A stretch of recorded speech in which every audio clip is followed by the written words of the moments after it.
Hello and welcome to Stretford Paddock. My name is Joe and this is the head-to-head ahead of the Manchester derby on Saturday, brought to you by BT Sport. I'm joined by Steven Mcinerney from the Esteemed Kompany YouTube channel, and we're going to be going through our teams and saying why our players deserve to be in the starting 11.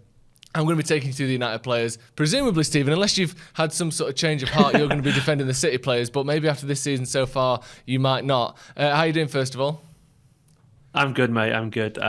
It's that time of the year again, isn't it? The derby creeping up on us. It's actually going to be a very interesting one this year as well after the previous one, and United improved a bit since then, so we'll see. How about yourself? Are you good? Yeah, I'm doing very well, thank you. I feel United, they won 8 games in a row, and Rashford scoring loads of goals and not conceding many.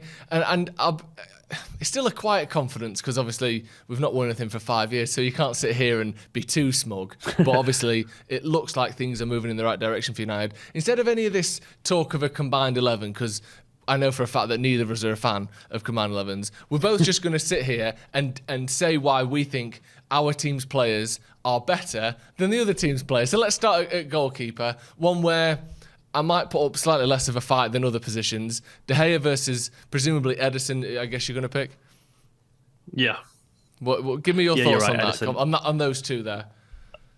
Ten Hag would choose Ederson. I think that's pretty simple, really. I think he would do, given how you want United to play. And De Gea, once an incredible shot stopper, is now a very good one with prone to the odd mistake. And Ederson isn't the best shot stopper. I can hold my hands up and admit that. But he's still above average. He's still a good goalkeeper that way. But he's probably the best possession-based keeper in world football. And I know your manager would choose him. I know my manager would choose him. So I kind of feel like it's relatively clear-cut on that front. Obviously, De Gea is still a better shot stopper overall. But there's mistakes in his game these days, as we saw the other day. Trying to do me with the old even your manager would choose him angle. I respect that. It's true though, man. You got to admit it. But the annoying thing is, as much as I like David De Gea and I think he's done a lot for Manchester United over the years, I do think that it's obviously an area where Ten Hag is looking around. We tried to go for different players in the summer that none of them worked out. But David De Gea's reportedly taken a pay cut to sign a new short-term contract at United. So I get it. I think the one thing I would say is, over the last few seasons, I think De Gea's shot stopping hasn't been quite what it used to be. But in his prime, I think David De Gea is still probably the best shot stopper I've ever seen. So he'll always have that over Ederson. But you know what? I can't. It would be foolish of me to sit here and say that in recent seasons Ederson hasn't been probably the better goalkeeper, as much as it pains me to admit. So let's ignore that and move on to right back. Who I don't even know if you know who your right back is at the minute, do you? No, it's still Kyle Walker. It is. I mean, he had a slow month or two. It is. I mean, he was up brilliant the other day, by the way, against Chelsea. He found a bit of form again. But Kyle Walker, he did have a slow start to the season. But he had a few injuries, and everyone deserves, a bad spell or two. But there is still no one, in my opinion, when he's at peak form, better at shutting down the entire side of a pitch than Kyle Walker. I mean, we've seen Kylian Mbappe trying not to take him on, which says it all, really, in my opinion. I think Kyle Walker is possibly. He's up there as one of the best right backs in Premier League history, and I don't think that's controversial. I think that's genuinely true. And he's getting a bit older still, but he's still an absolute physical freak, and he's proven time and time again that he can play in a very possession-based system. So I think Kyle Walker is genuinely a great all-time great England fullback, and probably Man City's greatest ever right back. So for me, Kyle Walker, even though his form did dip a little bit, he was injury-based, so he's back in the team. And he'll play against United as well, because ultimately, as good as Rico Lewis has been, Kyle Walker's still the man. Yeah, I think obviously Kyle, like you said, it's going to be hard for me to come at this from an angle of, well, what have they won? Because most of your team has won plenty over the last few seasons. So I respect He's them. a big reason as well. He's a big reason. I do think Walker. He's a good player. But I think that Diogo Dalot this season is playing every time he's fit, basically. I think he's unfortunately suffered another injury, but whenever he's fit, he plays. I think his improvement has been massive. I think that he's becoming the sort of player that we thought we would get him when he was 19 when we signed him 3 or 4 years ago. And his game going forward is better. His link-up play with Antony has been massively improved over anyone else that we've seen on that right-hand side over the last few years. We've never had like a sort of full-back winger connection on the right-hand side since I mean, Beckham and Neville. It's been honestly so long in the making where the overlaps are there, the underlaps are there, you can rely on each other. Unfortunately, he's had a couple of injuries recently, but I do think, whilst obviously you don't got the track record that Kyle Walker's got, looking ahead to the next few years, hopefully we've got a player in Delo that can take this team on a level. And even Wan-Bissaka, which surprisingly, pretty much to everyone watching this, last few games has looked excellent under Ten Hag, back to the sort of player that we saw when he first signed under Solskjaer. But I'm not going to sit here and pretend that he hasn't had a bad 12 months. But I do think Delo is massively improved and sort of almost, I would say a lot of fans are, me personally, almost surprised by how good it's been this season. Right, let's get those two out of the way now, where I'm struggling to come up with anything. Raphael Varane, give me some centre-backs that you can argue with for Raphael Varane, because I think even you'll admit you got to struggle there. I don't think I'll struggle because I think the proof is in City's defensive pudding over the years. So that's a terrible analogy, but I think in general City have been really good. And the only thing now that City have got is when you get too many good players in one position, which United have had that problem before, admittedly. But then they're rotating all the time.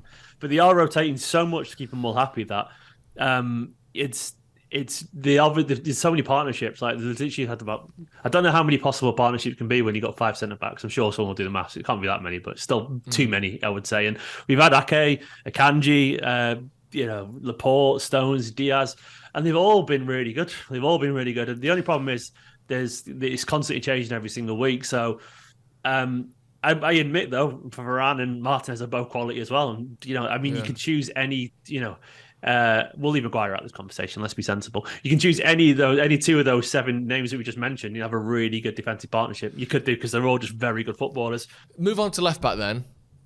I know it's weird because it feels like City must be lower in the league than second, because it seems like there's a lot of criticism of City at the minute, and I'm watching City thinking this isn't the same team I've seen over the last few years. But then you look at the table and you're second, and you've got 36 points or 37 points or whatever. Arsenal are on for like 106 points or something stupid. The one thing that's sort of bugging me from City's fans as well is like Arsenal have had one of the all-time great starts to a Premier League campaign, and like genuinely, it is that good statistically. It's ridiculous. 14 wins out of 17. City have still they're still on for genuinely 90 plus points still, which is really, really good. It's just our start hasn't been that bad. 13. I think we're only 1 or 2 points off where we were last season. Let's move on to left back anyway. Shaw, presumably Cancelo. Where's your allegiance there? I really like Shaw, by the way, as I say, but I think he's inconsistent, and I think that's a fair comment. I think he's always been up and down with his form, but Cancelo, is one of the most spectacular creative fullbacks in world football. But his form's been up and down. I can admit that as a City fan as well. And but yeah, I think Cancelo is just magic. But he's so unique in that take as a left back, isn't he? Because that obviously he's clearly at one point was a right back, and the way he cuts in. I can only say good things about Shaw in general. When he's at the top of his game, I do think he's a good player. Has he been in and out of the team with Malacia? Has it been kind of cut and dry? At the start of the season, when we lost those 2 games to Brighton and Brentford, Shaw basically got dropped for Malacia, and then 2 or 3 games later, he's come back in. The thing with Shaw is it's, like I said about being inconsistent, he is inconsistent, but he's not inconsistent like within a game. Do you know someone like Nani or Anderson or even like Anthony, maybe you could argue or Sancho, he'll have 20 good minutes, 20 bad minutes, 20. Luke Shaw has 6 great months and then 6 shocking months. He's inconsistent, but on like a macro scale rather than within a game. Predictably inconsistent, basically. If he's on form like he is at the moment and like he has been since pretty much the sort of the second month of the season, I think he's maybe England's most talented player. And when you watch him, he's got this he just glides. He just glides on the ball, and he's not that fast, but people can't catch him. He's not that good at dribbling, but people can't tackle him. His passing, his touch, the amount of times United use him as an outlet when things are tough, or I don't know what to do. Everyone's happy to put Luke Shaw under pressure because they know he's not going to lose the ball, and he's just such a calm player when he's at his best. And I think we've seen over the last sort of 3 or 4 months that he is in that form at the minute. He was playing centre-back the other day next to Varane, and he just looks like a centre-back. Like he can just do everything. And I honestly think when he's on this form, if he can stay on this form, I wouldn't swap him for anyone. I know Cancelo's an excellent player, but I really do think that Luke Shaw is just so cool and calm and composed with the ball. And I think he offers something that no one else offers in this United squad, especially in that defence where, you know, at times, especially with Maguire and Lindelof in there, it can be a bit shaky. Shaw is the complete antidote to that. Let's move into midfield then. This is a big one for me. Casemiro and Rodri. Rodri's almost... You know what bugs me about this? Go on. I'm going to get in early because everyone talks about when Real Madrid, beat City, in the Champions League semi-final, ignoring the fact that City absolutely battered them for most of that tie. Genuinely, like we should have won that first tie about 6-1, and Casemiro didn't get near Rodri in that game. And then in the second one, it was all chaotic and City missed a load of chances until the last 5 minutes when they scored a couple of goals and Real Madrid did a Real Madrid. But that narrative is like, oh, Casemiro, not Rodri. I was like, he played shite. He didn't play well in that tie at all. Madrid didn't, but he's still a quality player. I'm not denying that. But if people look at once again at the result and they extrapolate, and like as opposed to what actually happened, and what actually happens is a City with I'm not just saying this out of bitterness. City just statistically by every metric they should have easily won that tie, and it was just a moment of brilliant madness. To be fair to Real Madrid, and City's wastefulness. Even though at the end we had two shots off the post and played off the line where we should have scored, and that always bugged me. But having said I kind of admit Casemiro has been excellent. He has, and he's got a touch of class, that United have lacked. I would say midfield for a while, but experience class. You look at United's midfield, McTominay is a good player, but he's a squad player. He has been for a while. I think it's really obvious that he should be your backup and supposed to be number one. And Pogba was so inconsistent, and Fernandes clearly a creator, but Casemiro, he does have that star quality, and I can't deny that. He does. He has this aura about him as someone who's been there and done it.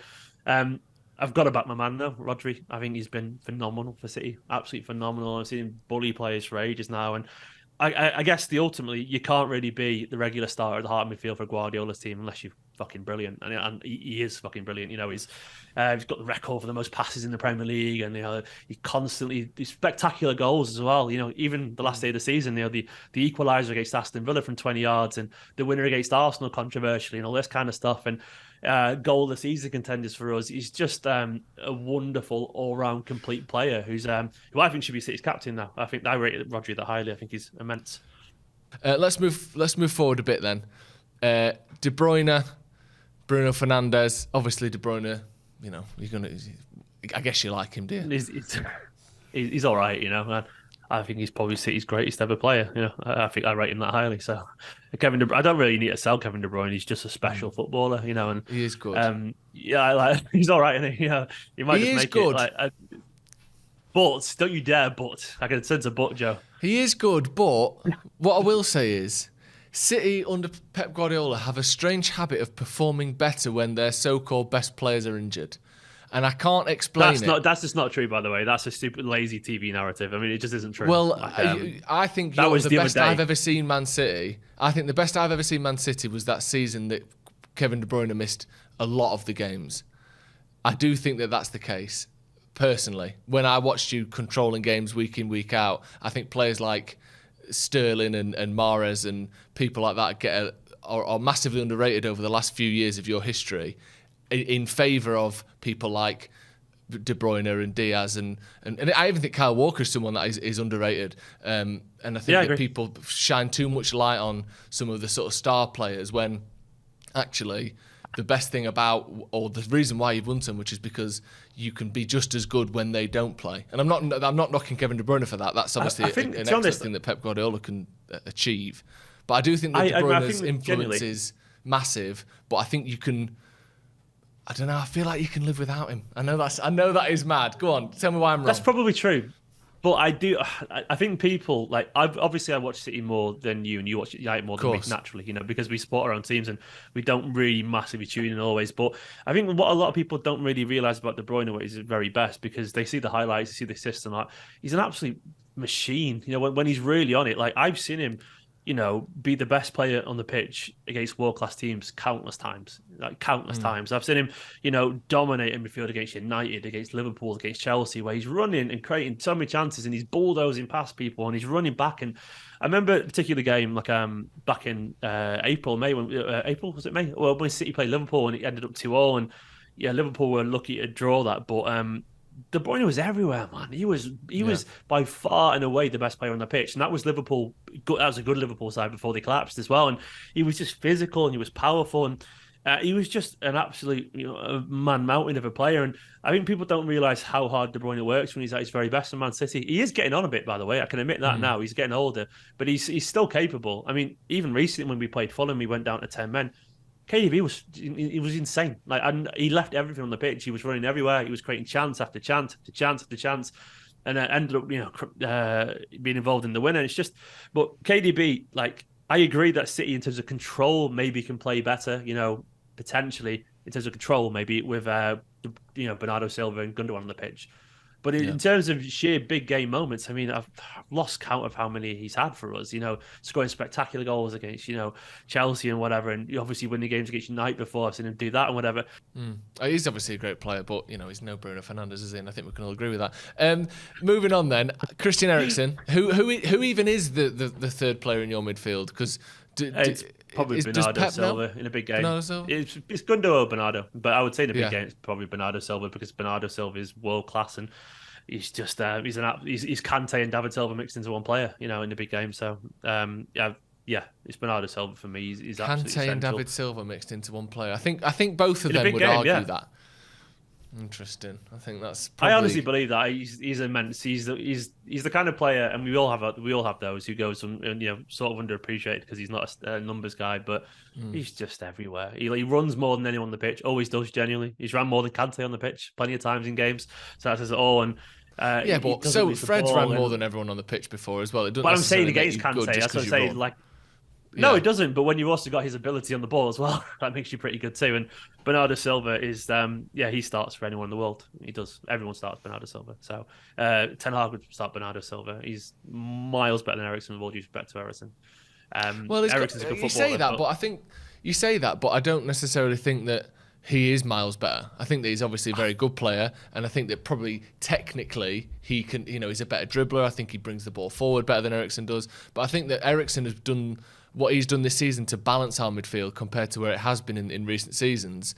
I don't know how many people in the world could have done that, and I think it's easy to underestimate that because he had a couple of years where he wasn't at his peak.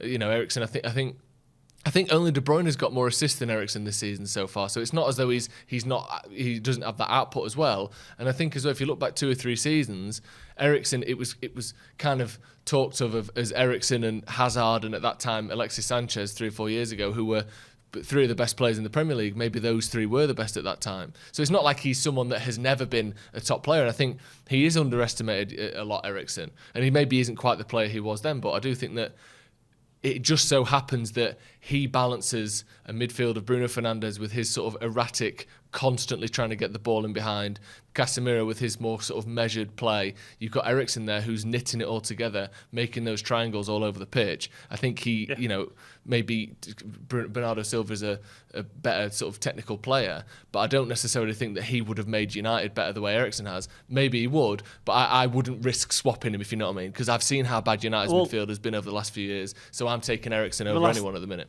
Last argument would be that his colleague, the PFA team of the year last year, Bernardo Silva. So he was literally. Yeah, but Eriksen was playing for Brentford and he was only in there for 6 months, so he could hardly have got. He wouldn't have had much of a shout, would he? I think he kept Brentford up, but he did all right. Well, I guess but ultimately, that's not Bernardo Silva's fault. He was. No, he but was it's also not a fair as comparison. The best one. It doesn't matter. Ultimately, Bernardo Silva's a good player. He is a good player. I'm not going to doubt that. Right, let's move forward. Go on. No, you're right. We'll see at the end of the season, I guess. We'll see on Sunday, I guess. By Sunday morning. Oh, don't say that, because you said that like someone that's already watched the game and we've lost. Right, let's move forward then. Left-hand side. Chips on I'm sliding my chip. I'm going all in here. Marcus Rashford. Beat that. The problem with City have got is that they don't play their best left-sided player very often these days, Phil Foden. I think Phil Foden is a special footballer. Rashford's great, by the way. What's that about? Why is Foden not getting a game? What's going on there? I think Pep's just, he's just, sorting him out, putting him in his place a little bit. I don't know. But either way, he played the other day and he was great, annoyingly. He's actually our second highest goal scorer and assister as well. And he had played 1 in his last 8 games or something like that, which is, I don't know what's going on there, but I think Phil Foden, as you guys know quite vividly. He's pretty good in the derby as well. He was special against United, hat trick, and he was fantastic. And I think he's just 2 young player of the year back to back. Yeah, he's not bad at that. He's not bad at that. I think Foden's phenomenal. I think he's only young though. I think that we forget how young he is, 22 years old, which is, he feels like he's been around forever, which I guess he has. But Guardiola has recently he's rotated him a little bit with Grealish, who still got a lot to prove. I can openly admit that. But I think this is an element of young players still being taught a lesson or two here and there. Rashford, though, I've literally defended Rashford to United fans before, so I think as erratic as he can. Well, he wouldn't have had to defend him to me because I think that I've absolutely loved Rashford. Even last season, I think it was always in my opinion that this is a blip. This is the outlier in terms of what he's done in this season, rather than this is who he is. And this season, we're seeing, arguably at the minute, well, not even arguably, I would say the most informed player in the Premier League at the moment, Marcus Rashford. He's got, I think he scored in 6 or 7 home games in a row. He's scored in 6 games in a row in all competitions. He's got, if you include the World Cup, 18 goals and 6 assists this season, which is, right up there numbers-wise with any winger in the world. It's nearly Erling Haaland good, isn't it? It is, yeah, and we haven't been passing the ball to him and no one else in the final third like you have. So, it's probably actually more impressive if you want to put it that way. But yeah, I think Rashford for me is up there with anyone in the world as the most informed and the most dangerous players in the world at the moment. I wouldn't be upset to see Rashford put in a City shirt, and because the City lack that explosive left winger who's going to cut in and score goals. We lacked that since Sterling went, and it's like, but obviously Foden's ridiculous. I mean, they both would play a lot. I think that's a very fair comment. Let's go right wing then.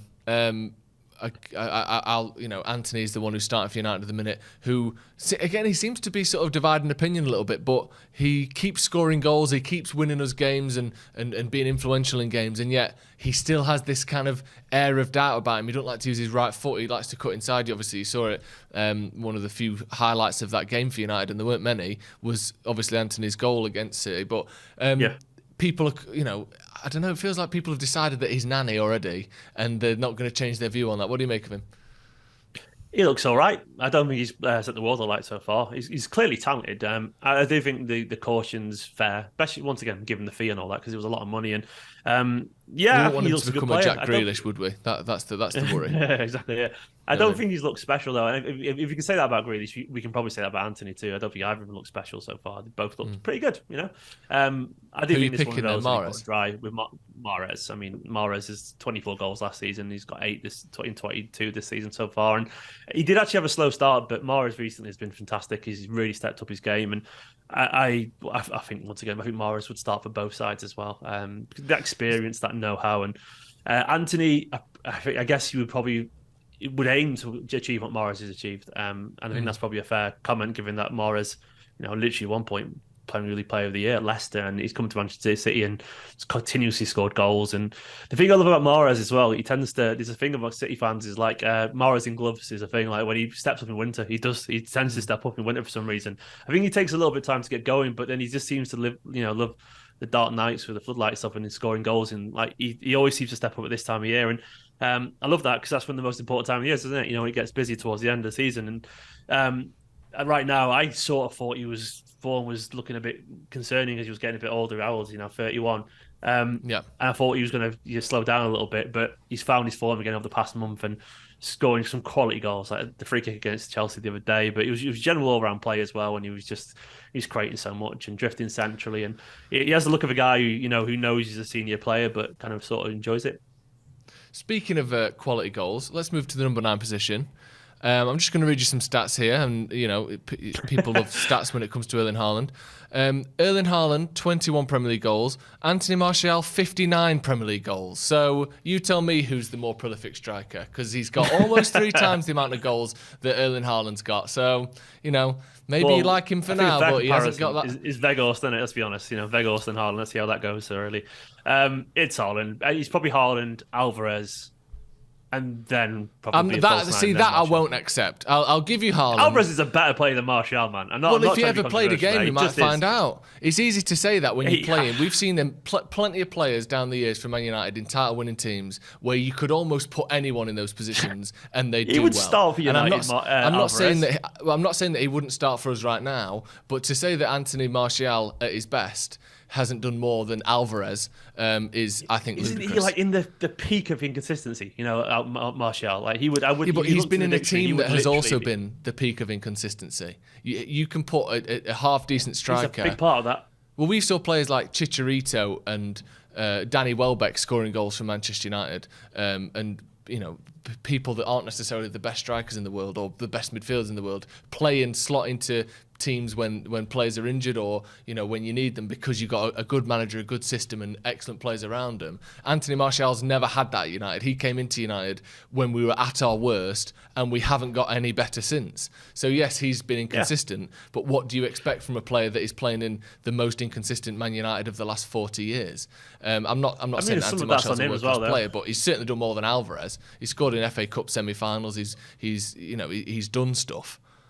Well, Alvarez has already scored in every competition he's played in for City, and that's a guy who barely, he's been sat as an understudy to Haaland. He's just won a World Cup, which is pretty impressive as well, I guess. And he was a big reason why Argentina won the World Cup. He was literally one of the catalysts because they were playing, Latoro Martinez, and he wasn't really doing well. And Alvarez came on, that injection of energy, and a lot of City fans feel like we look even potentially as a better side when Alvarez is on the pitch, because Alvarez is the kind of guy. Are you just saying that because Haaland's got a buyout clause in 2024 that is rumoured to have one? So you can get ahead of the story. Hey, look, if you get 200 million for him and we get 4 times our price and he scores this load of goals and we have to play Alvarez, there is worse things to happen in football than that, Like I'm not going to complain about that because it's like, does that bother you, the whole Haaland thing? Because obviously you've got this player and you can talk about how young he is and all that, but it doesn't matter how young he is if he's leaving in 18 months. He could be 35. I'm used to it because everyone was told us that Aguero was going to leave every single year and David Silva was going to leave every year. And honestly, I heard it every single year as a City fan because there was no way apparently that Aguero or David Silva would want to stay at Man City, and they did for 10 years. So, I think it's a relatively smart move from Haaland to see, one day if he wants to go. And I think it's sort of worth the hassle. And, if he wants to go one day, so be it. He'll probably win us a whole bunch of trophies, score 200 goals, and then we'll get a world record transfer fee maybe for him. And then so be it. And we won 2 leagues without Haaland, without a striker. So, cry me a river that happens. That's the point that's a big conversation at the minute. And obviously I'm sure you've got your opinions on it. This idea that Haaland, yes, he's scoring all the goals, but because City have had multiple 100-goal seasons in the Premier League where no one has scored 30 goals, and you've spread it across Sterling and Aguero and Jesus and Mahrez and De Bruyne and Bernardo, and you've sort of and Foden and Gundogan and all these people who have got 10 goals each or 20 goals each or whatever. Now you've got a situation where you've got Haaland who's got 28 goals or something ridiculous, and the next player's got a quarter of that. Do you worry that there's almost too much focus on Haaland and that you're actually you haven't improved as a team? You've improved, or he's got better numbers than you've ever seen, but your team isn't better than it's ever been because you are funneling through what is quite a one-dimensional player. Well, I think that's slightly over-egged because it's not like everyone's got 4 goals. We've got like 3 players on 9. We've got Foden's got 9, Alvarez 8, Mahrez 8. They'll all end on 16 to 20, if not more each. So we're going to have players who are going to get their fair share of goals as always. I'd understand if everyone else is on 1 and 2, but they're still scoring at the same rate as they previously did. So it's just kind of sort of not true. It's just a bit of a narrative that's been created. I do think in general City have to learn how to play them. I think 2 years of doing one thing and not having that, when it comes in, I don't think it's Haaland's fault. I think it's more just, we've got something that we've not had for 2 years now, and how do we react to that? And to be honest, it'll take a bit of time, but we're only 17 games into the season, and I think Haaland's worth it because Haaland will be the difference, in my opinion, in a game like the Real Madrid game that we talked about earlier in the Champions League. Like, he scores those goals, he does, he's the killer in those games that matter because he doesn't waste those chances. He scores 1 in 3 shots, which is an insane conversion rate in football. Like, it really is rare to have someone who scores that many. And 38%, actually, I'm just looking, 38% goal conversion. That is honestly basically every 4 out of 10 shots. Thank you again to BT Sport for bringing you this video. Remember, BT Sport is the only place you can watch Manchester United versus Manchester City this weekend. Starting at 11:30, their coverage brings you all of the action, and they do a great monthly flexible pass that you can use to watch the game contract free. Visit btsport.com/sport for full details. Also, while you're there, over on BT Sport Football on Twitter, they are running a poll where essentially there's a massive screen on the Arndale. If United fans vote red, it goes red, and if City fans vote blue, it goes blue. We need to vote red. Just turn Manchester red. It's that simple. Go over there, vote for Manchester United, and you can see how that live reporting poll is looking on the Arndale Centre. Let's get it red, for God's sake. Prove once and for all that Manchester is red. It's that simple. Thank you again to BT Sport. Right, thank you again for joining us. Make sure you check out the Esteemed Kompany YouTube channel. The link to that is in the description. Thank you very much, Stephen, for coming on. Hit subscribe to the channel if you haven't already and like the video, and we'll see you in a bit.